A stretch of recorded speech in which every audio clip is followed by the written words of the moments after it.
आयुष्यातला पश्चाताप येणार नाही, कारण हे तुम्हाला सगळ्यात वाईट आलेला पश्चाताप आहे.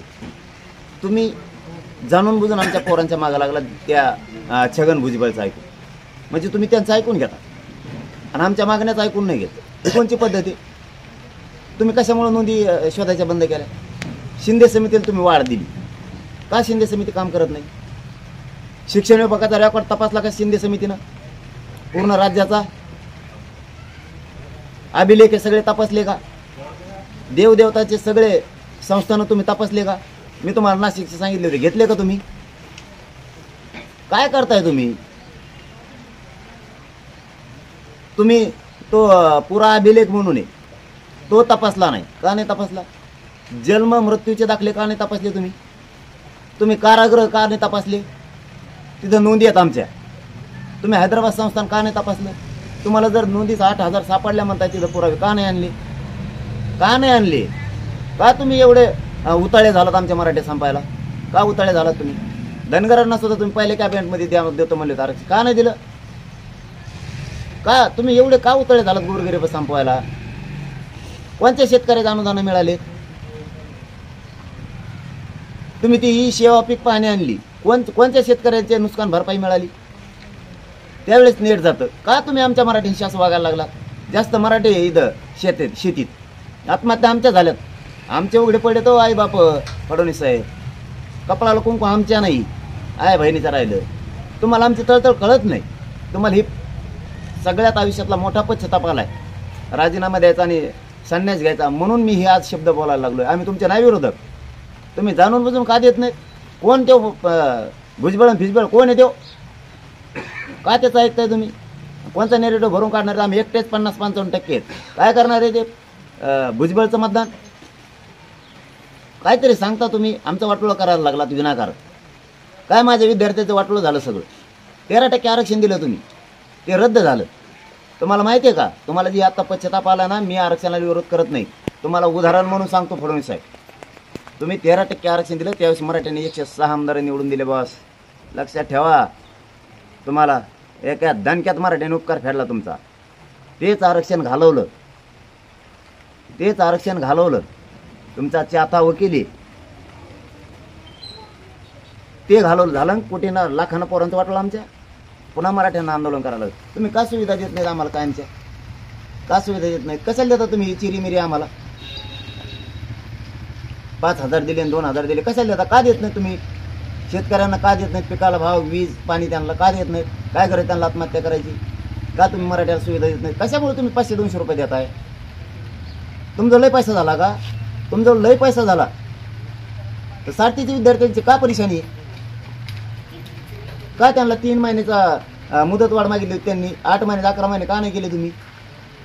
तुम्ही पश्चातापानं बोललायत. तुम्हाला पश्चाताप आला मराठ्याच्या विरोधात गेल्याला. म्हणून मी सुद्धा तुम्हाला तितक्याच प्रामाणिकपणे आज सांगायला लागलोय. सगळ्या गोष्टींना इतक्या एकत्र गोष्टी कधीच मांडल्या नाहीत मी. साठीच्या विद्यार्थ्यांचे काय हाल आहेत? किती पोरांना महामंडळासाठी, अण्णासाहेब पाटील विकास महामंडळासाठी फायली नेल्यात, परत बदलिल्या, त्याची मुदत संपली. काही काही पोरांनी 2-2, 3-3 महिने येडे घातले, पुन्हा बँकेवाल्यांनी कागदपत्र काढायला लावले दुसरे. असं वर्षाचे लाखात पोर दाखवू का? लाखाचे बॅनर लावले, लाखाला लागले तुम्ही. इतक्या फायली केल्या, 5 वर्षात लाख फायली केल्यात असं तुम्ही दाखवायला लागलात बोर्डावर आणि प्रसिद्धी कमवायला लागलात. की त्याचे दुप्पट लाखानं किती दाखवू? त्याच्यापेक्षा 10 पट, 10 लाख पोरं किती दाखवू की त्यांच्या फायली व्हायला गेल्या तुम्हाला? तुम्ही निवडून तर नाही घेतले. निवडणुकीला मेरिट प्रमाणे उमेदवारी द्यायची असं तुमचं एक ब्रीद आहे. तसं तर नाही केलं तुम्ही महामंडळात. मोजके तर नाही उचलले. आमची ही चीड आहे मराठ्यांची. मराठ्यांच्या मुलीचे किती हाल झाले. नोकरीत किती, कशाला आमचे आई बाप कशाला शिकित आहेत पोरं? तुमच्या पोरं झेंडे घेऊन तुमचे हिंडा म्हणून. आमच्या पोरींना नोकरीत नाही जायचं का मराठ्याच्या? काय हॉस्टेल नाहीत आम्हाला? मला वडी काळ्याच्या आंदोलनात सांगितलं होतं की हॉस्टेलच्या जागा संपादित करून. किती गेल्या राज्यातल्या मराठ्याच्या? किती गेल्या? ओबीसींना हॉस्टेल. आणि तो छगन भुजबळ म्हणतो परत जे मराठ्याला पाहिजे ते आम्हाला पाहिजे. काय भाषणात म्हणला ते? म्हणजे तुम्हाला जे पाहिजे ते आम्ही 70 वर्षात म्हणलो का कधी? ओबीसीला जे तेच आम्हाला पाहिजे. आम्ही आता मागायला लागलो की लगेच तुम्हाला उपसमितीही पाहिजे. का तुम्ही असं हुन्नशीना का खेळता आमच्या संघ फडणवीस साहेब? त्यांना उपसमित्या देऊ नये, महामंडळ देऊ नये या मताचे आम्ही नाही, पण आम्ही जसं तसं त्यांना का, आम्ही कधी म्हणलो का? आमच्या पोराच्या नोंदी सापडायला लागल्यात, तुम्ही बोगस नोंदी रद्द करा म्हणून त्या भुजबळाला तुम्ही सांगितलं फडणवीस साहेब की तू मन रद्द बोगस नोंदी आहेत त्या 57 लाख रद्द करा. पटतं तुम्हाला हे? तुम्हाला पटतं हे? आमच्या पोटावर पाय द्यायला किती वाईट वागताल तुम्ही माझ्या मराठा संघ. तुम्हाला बलिदान गेलेलं कुटुंबाचं सांगतो, मुद्दाम तुम्हाला जेव्हा मराठ्यांच्या विरोधात गेलेला पश्चाताप आला ना, तुम्हाला जेव्हा फटका बसला ना, म्हणून तुम्ही त्यांनी राजीनाम्याची दोनदा भाषा केली आतापर्यंत. याचाच अर्थ असं वाटतो की 100% याच्यामध्ये दोषच त्यांचा, कारण त्यांनी दोनदा ही भाषा वापरली, एकदा लोकसभेच्या नंतर एकदा वापरली, आताही वापरली. परंतु मी जाहीरच सांगतो ना फडणवीस साहेबांना की आम्ही तुम्हाला नाही विरोधक मानलं, तुम्ही का समजून घेत नाहीत? तुमच्यावरती ही वेळ का आली अशी भाषा वापरण्याची? हे शेवटी करते तुम्ही त्या राज्यात.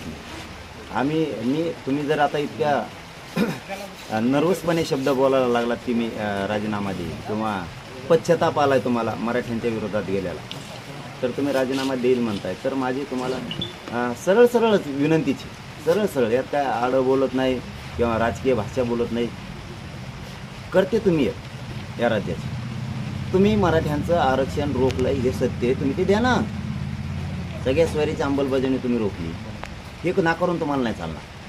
तुम्ही काही म्हणले तरी पण तुम्हाला मराठा आणि कुणबी एकच 83 क्रमांकाला ओबीसीच्या यादीत तुम्हाला हे नाकारून नाही चालणार. हैदराबादचं गॅजेट तुम्हाला आज 12 महिने झाले सापडत नाही, उद्या 29 तारखेला 12 महिने होते. फडणवीस साहेब तुम्हाला हे नाकारून कसं चालणार आहे?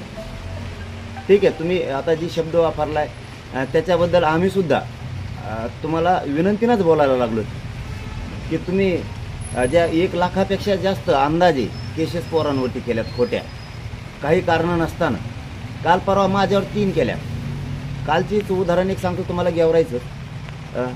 मी काहीच न करताना एका मेडिकलच्या उद्घाटनाला गेलो, ती गुन्हा दाखल केलेला माझ्यावर, आणि मुंबईला जाताना रस्त्यानं गेवराईतून गेलोय म्हणून गुन्हा दाखल केला. मग कुठून जायचं? हे कसं काय ना करणार तुम्ही? बरं, त्याचा फिर्यादी अगोदर वेगळा पोलीस होता किंवा PSI होता अगोदर. फडणवीस साहेब तुम्हाला सांगतोय मी, अगोदर वेगळा होता. अचानक 2-4 दिवसात मराठ्याच्या PSIची सही घेतली त्याच्यावर, म्हणजे फिर्यादी त्याला केलं. हे कळतं पालकमंत्री काय करताय, देवेंद्र फडणवीस काय करतायत. माझी सरळ भावना आहे. त्यापेक्षा तुम्हाला हैदराबादचं गॅजेट सापडत नाही का? तुम्हाला सातारा संस्थांचं सापडत नाही का? तुम्हाला बॉम्बे गव्हर्नमेंटचं सापडत नाही का?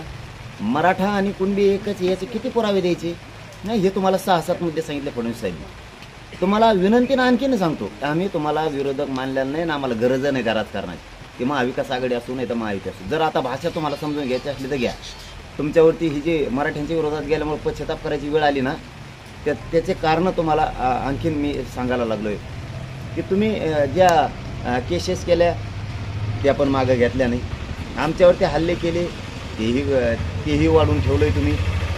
मराठा आणि कुणबी एक हेही केलं नाही. आता पुढचं सांगतो तुम्हाला, या 6-7 गोष्टी सांगितल्या. का बरं नोंदी शोधलेल्या का बरं प्रमाणपत्र द्यायचे बंद आहेत फडणवीस साहेब? का व्हॅलिडिटी दिली जात नाही? सरकारी नोंदी असून द्या बरं फडणवीस साहेब याचं उत्तर. फडणवीस साहेब मला आणखीन हे तुम्हाला 8वा प्रश्न विचारतो, याचं उत्तर द्या. आम्ही ECBC आरक्षण मागितलं नसून तुम्ही आमच्यावरती लादलं आणि तुम्ही आमचं EWS आरक्षण घातलं. का तुमचा दोष नाही का हो? तुमचे दरेकर ते माझ्या विरोधात बोलायला तुम्ही उठवलेत का नाही? तुम्ही कसं काय ना करू शकता हे? बरं, तुम्हाला सांगितलं होतं आम्ही 6 महिन्याची मुदत वाढ द्या, तुम्ही फक्त ECBCला दिली व्हॅलिडिटीला, कुणबीला का नाही दिली? म्हणजे तुम्ही जर एखादा फॉर्म भरायचा असला तर त्याला अर्ज उमेदवारी द्यायची असली तर 6 महिने त्याला डॉक्युमेंट आणून द्यायला मुदत देता. आणि आयुष्याचा प्रश्न येत आमच्या लेकराच्या त्या कुणबी प्रमाणपत्राला तुम्ही का व्हॅलिडिटी देत नाहीत? तुम्ही 3 ऑप्शन ठेवा, सांगितलं का नाही तुम्हाला? EWS ठेवा, ECBC ठेवा आणि कुणबी पण ठेवा. विद्यार्थ्याला जी घ्यायचं ती घेईल, त्याने तर घेता येणार नाही, ते चांगल्याला कळतंय. तुम्ही का वाटोळं करताय पोरांचं? तुम्ही कसं म्हणता माझ्या विरोधात गैरसमज पसरायला लागले? गैरसमज कसं काय पसरले? यातलं काय खोटं आहे? आम्ही बोलतोय ते काय चूक आहे? तुम्हाला जो पश्चाताप आलाय ना, ही पश्चातापाची वेळ फडणवीस साहेब तुमच्यावर येणार नाही. मी राजकीय शब्द बोलत नाही, तुम्हाला हात जोडून सांगतो. चला, हे शब्दच मी कोणाला वापरीत नाही. तुम्ही आणखीन तरी मराठ्यांचा द्वेष सोडून द्या. तुम्ही मराठ्यांचं जितकं वाटोळं होईल ते पावलं या छगन भुजबळचं ऐकून उचलू नका. तुम्ही सगळ्यात जास्त छगन भुजबळचं ऐकलं. छगन भुजबळला तुम्ही ताकद दिली. तुम्ही आमच्या विरोधात आंदोलन उभा करायला लावलेत. फडणवीस साहेब तुम्ही स्वतः या छगन भुजबळला तुम्ही ओबीसीचे नेते गोळा करायला लावले. फडणवीस साहेब कसं नाकारता तुम्ही? मी हात जोडून विनंती म्हणतोय तुम्हाला. तुम्ही हे कारण केलेत, तुम्हाला हात जोडून सांगतो, तुम्ही मराठी अंगावर घेऊ नका. मराठ्यांची नाराजी अंगावर घेऊ नका. भाजपमधल्या गोरगरीब मराठ्यांना सुद्धा वाटतंय फडणवीस साहेब लेकराचं कल्याण व्हावं. मी हे तुमच्यासाठी आज महत्त्वाचं बोलतोय. तुम्ही ही दिलेली बाईट, ही प्रेस पूर्ण ऐकाच. तुम्ही शहाणे असाल तर. तुम्ही मराठ्यांचा रोष अंगावर घेऊ नका. मी आणि माझ्या समाजाला, मला राजकारणात नाही यायचं तुम्हाला पुन्हा सांगतो. पण मी जर त्याच्यात आलो तर मी शिटं निवडून नाही येऊन देणार तुम्हाला. मी हे ठासून सांगतो. कारण मला माझ्या समाजाच्या लेकराचा अन्याय नाही सहन होत. माझ्या समाजाचे लेकरं आत्ता पुण्यात कृषी भरतीबाबत आंदोलन करतायत. MPSC आणि कृषीचे दोन्ही पेपर तुम्ही 25ला एकत्र घेतलेत. झालं वाटलं त्या लेकरांचं. कशा परीक्षा द्यायच्या त्यांनी? तुम्हाला वेगळं करता येत नाही. तुम्ही मागच्या वेळेस आमचे ग्राउंड होते, ॲडमिशन होते, त्या टायमाला लाडकी बहीण आणली. आमचा लाडकी बहिणीला विरोध नाही. त्या टायमाला सगळं सर्व्हर हँग झालं. ते सगळं नेट गेलं. झालं ना आमच्या पोराचं वाटलं? नाही प्रमाणपत्र निघाले. तुम्ही कमून जाणून घेत नाहीत आम्हाला. तुम्ही का छगन भुजबळ ऐकून घेताय नुसतं? असं सरकार असतं का? एकाची बाजी ऐकून घ्यायची फक्त, ओबीसीची, मराठ्यांची ऐकून नाही घ्यायची. हे तुम्ही काय करायला लागलात? तुम्हाला ही पश्चातापाची वेळ आयुष्यात येणार नाही. तुम्हाला उदाहरण म्हणून सांगतो फडणवीस साहेब, मुद्दाम जास्तीचा बोलायला लागलोय मी. तुम्हाला बलिदान केले ते सुद्धा द्यायनात, नोकऱ्या सुद्धा द्यायनात तुम्ही त्या कबूल करू. आणि तुम्ही म्हणताय माझ्याबद्दल गैरसमज पसरायला लागले. तुम्ही द्या ना. कोण गैरसमज पसरतो ठासून सांगतो आम्ही मराठी. कोणात हिंमत आहे तुमच्याविषयी गैरसमज पसरायचा आम्ही बघतो. वय मी जाहीर सांगतोय. पण तुम्ही वागायलाच इतका लागलात की मराठ्यांचा इतका द्वेष आहे ना. का बरं तुम्ही माझ्यावर यासाठी नेमली? का नेमली? काय कारण तिचं? काय केलं मी असं तुमचं? मराठ्यांचं काम करतो म्हणून एवढा रोष कशामुळे? मग याचं कारणच ते. काय कारण आहे सांगा मला दुसरं आणखीन. SITच्या नंतर ज्या पोलीस अधिकाऱ्यांनी आमच्यावरती गोळ्या घातल्या त्यांना का बढती दिली तुम्ही? फडणवीस साहेब ते खातं तुमच्याकडे. तुम्ही येड्यात किती दिवस काढणार आम्हाला? सगळं कळतं फडणवीस साहेब. सगळ्याला दिल्याकडे सगळ्याला वाटते. का सगळे मराठ्यांना हाणण्यासाठी वेगळ्या आडनावाचे अधिकारी आणले तुम्ही? मराठ्यांविषयी जातीवाद असणारे, जातीनं बरबाडलेले, ते जातीवादाच्या विचारानं बरबाडलेले अधिकारी तुम्ही आणले ना. आम्हाला मारायला लावलं त्या अधिकाऱ्यांच्या हातानं. त्या हरामखोर अधिकाऱ्यांना सुद्धा आया बहिणी सुद्धा बघितलं नाही. त्यांच्या घरात जसं काय आया बहिणी नाहीत, इतक्या ताकदीनं त्यांनी मारलं. बंदुकीच्या दस्ते डोक्यात घातलेत. होतंय का फडणवीस साहेब तुम्हाला सहन? रक्ताच्या थारोळ्यात पडलेली दिले म्हातारे माणसं उचलायला तुमचे पोलीस उचली नाही म्हणजे मुंडक्यावर पाहिजे त्यांच्या. लाज वाटली पाहिजे गृहमंत्री म्हणून. किती वाईट घटना झाली ती. तुम्हाला आणखीन सांगतो, या देशात आणखीन महिला तडीपार झाल्या नसत्या.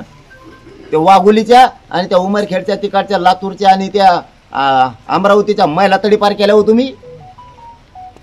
काय चालवतो तुम्ही? कोणत्या मस्तीत येत? कोणत्या मस्तीत येत? तुम्हाला जर तुमचंच कळायला तयार नाही, तुमचे लोक का बोलायला लागले मला? काय काम आहे ते? कोकणातले नेते बोलतात, ते दरेकर बोलतात. काय कारण आहे यांचं? यांना काही बोललो आम्ही? तुम्ही सांगितल्याशिवाय बोलतात काही? तुमच्या सत्तेतले लोक नाही का छगन भुजबळ? कोणाच्या सत्तेतला आहे? चंद्रकांत पाटील, गिरीश महाजन, विखे पाटील, हे कोण आहेत? ते घोंगडे का भोंगडे कोण आहे? देव ते बाळा भोंगडे का घोंगडे देव?